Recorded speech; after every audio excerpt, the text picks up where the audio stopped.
You're lying in bed. It's 2 a.m. You were supposed to go to sleep 3 hours ago. But there you are, thumb working overtime, scrolling through the same 5 apps on a loop, like you're searching for the meaning of life in a TikTok comment section. Instagram, Twitter, back to Instagram, TikTok, Reddit, and repeat. You're not even enjoying it anymore. You're just doing it.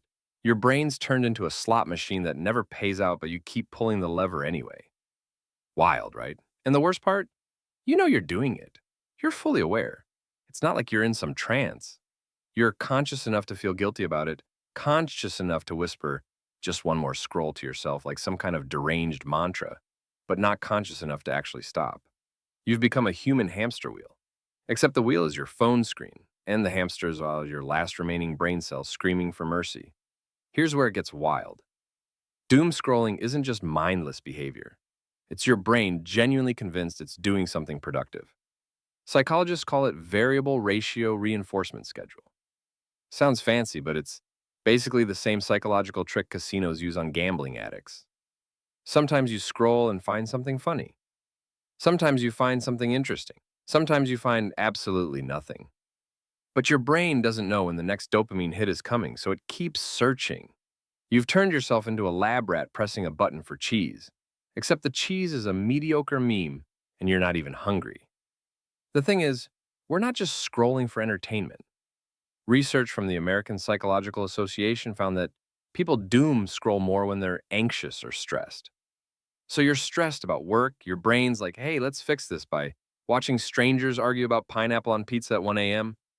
Makes total sense. It's like trying to put out a fire by pouring anxiety juice all over it.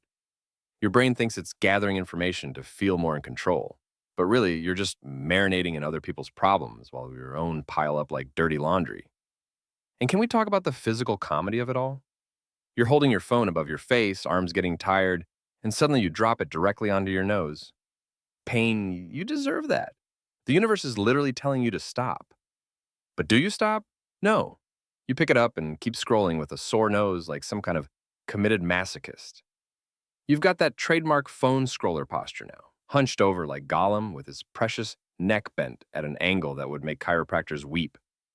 Eyes glazed over like you're communing with some digital void. Your brain's executive function has completely checked out. Studies show that the prefrontal cortex, the part responsible for decision making and self control, literally gets quieter during repetitive scrolling.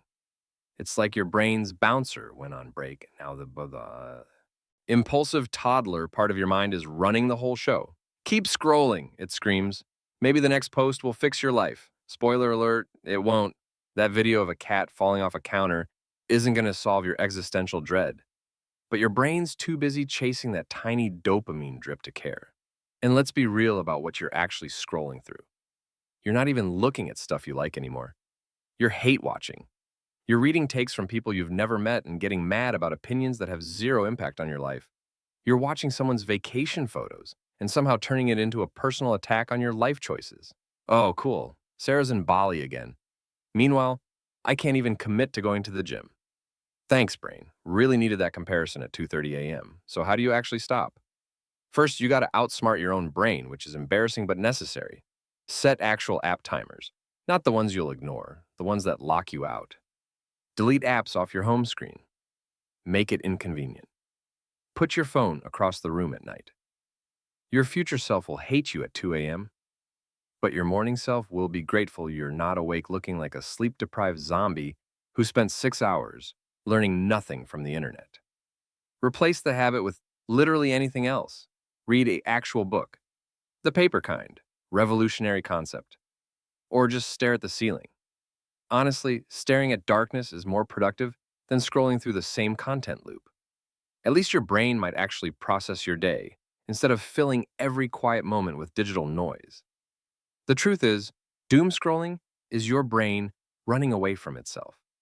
You're avoiding something. Boredom, stress, loneliness, the fact that you need to make real decisions about real things. And scrolling feels easier than sitting with those uncomfortable feelings. But guess what? Those feelings don't disappear. They just pile up behind that screen, waiting for you when you finally put the phone down at 3 a.m. Exhausted and somehow more anxious than when you started. If you're sitting here recognizing yourself in every single one of these scenarios, maybe hit that like button because misery loves company, and at least we're all doom scrolling together. And look, if you want more deep dives into why your brain sabotages you in the weirdest ways, subscribe because we're basically a support group for people who can't stop psychoanalyzing their own bad habits. Drop a comment telling me what rabbit hole you fell into last night. Was it true crime? Conspiracy theories? Videos of people power washing driveways? I want the embarrassing details. Your phone isn't the enemy. Your brain's weird relationship with instant gratification is. So maybe tonight, just tonight, put the phone down before midnight. Future you is begging.